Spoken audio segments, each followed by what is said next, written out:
Sophia Harris adjusted the collar of her crisp navy uniform. Her polished demeanor a testament to 15 years of experience in the skies. At Skylux Airlines. She was a cornerstone of its promise, luxury without compromise. To her, professionalism was both a shield and a compass.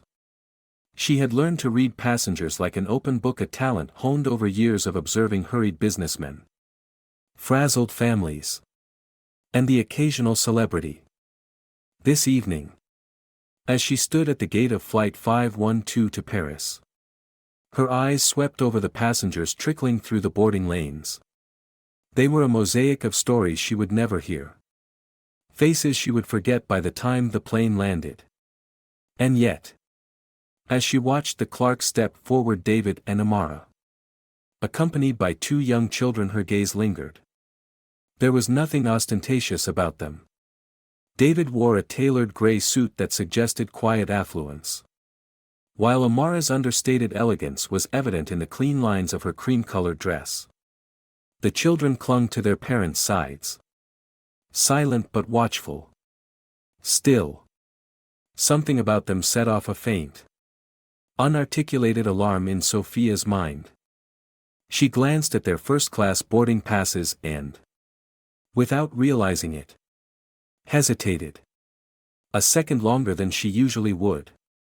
"Good evening," David said with a polite smile, his deep voice carrying a warmth that should have put her at ease. Amara nodded, her demeanor calm but alert, as though she sensed the scrutiny in Sophia's pause. Sophia returned the smile, practiced and professional. But something within her rebelled against the gesture. She couldn't name it. This tension that crept into her thoughts. Perhaps it was the confidence in their stride, a self-assurance she hadn't expected to see. Or perhaps it was how their presence quietly disrupted her expectations. Whatever it was, it gnawed at her in a way she didn't yet understand. "There seems to be a small issue with your reservation," Sophia said finally, her tone measured. "If you could step aside for just a moment, I'll get this sorted out." David's smile faltered slightly, his brows knitting together in a look of mild confusion. "Is there a problem?" he asked, his voice still steady but with a trace of wariness. "It'll just take a moment," Sophia replied, avoiding his eyes as she motioned for a colleague. The system had shown nothing unusual about their booking. And yet she couldn't help but feel compelled to verify it. It wasn't procedure. It wasn't logical. But it felt, somehow, necessary. As the Clarks waited to the side, their children growing restless, Sophia scanned their tickets again. The information matched what she'd seen earlier. First-class seats. Fully paid. Nothing amiss. Yet, as she handed the passes back, she couldn't shake the discomfort. "Please follow me," she said, her smile tight as she led them onto the plane. Instead of guiding them to the plush seats in the forward cabin, she directed them toward the back of first class, just before the economy section. The seats were near the restrooms. A choice she justified to herself as practical. It was easier for families with children. Still, the decision felt deliberate, though she pushed that thought aside. David glanced around as they settled in, his expression unreadable. Amara, ever composed, tucked a blanket around her youngest and adjusted her daughter's hair. If they were offended by the placement, they didn't show it. That quiet restraint unsettled Sophia even more. As the plane prepared for takeoff, Sophia returned to her post at the galley. From her vantage point, she could see the Clarks through the narrow aisle. They weren't loud, didn't demand attention, didn't do anything that warranted her scrutiny. And yet, she found herself watching them. They seemed perfectly fine. Melissa, a younger flight attendant, said when Sophia mentioned them. Her voice was tentative. Uncertain whether Sophia wanted agreement or dissent. Doesn't something feel off to you? Sophia pressed, lowering her voice. Melissa frowned slightly, her hands pausing over the tray of glasses she was arranging. They've got valid tickets. What's there to feel off about? Sophia didn't respond immediately. She couldn't articulate the discomfort that churned in her chest. Instead, she shrugged and said, I've been in this business long enough to trust my instincts. But even as she said it, the words felt hollow. For the next hour, Sophia busied herself with the rhythms of the flight. Yet her attention kept drifting back to the family in the last row of first class. David was reading a book, his brow furrowed in concentration, while Amara helped one of the children with a travel activity book. They looked ordinary. They looked peaceful. So why did their presence disturb her so deeply? The answer hovered just out of reach, like a word on the tip of her tongue. It wasn't about them. Sophia realized. Not entirely. It was about what they represented, a quiet challenge to assumptions she had never questioned. Their poise. Their dignity. Their very existence in this space felt like an unspoken rebuttal to something buried deep within her. Sophia turned away, her hands tightening on the edge of the service cart. She didn't want to face the thought forming in the back of her mind, that perhaps this discomfort wasn't about them at all. It was about her. The cabin hummed with the gentle sounds of flight-muffled conversation. The clink of glasses. The soft whir of the engines. And beneath it all, a tension lingered. Silent but palpable. Waiting to surface.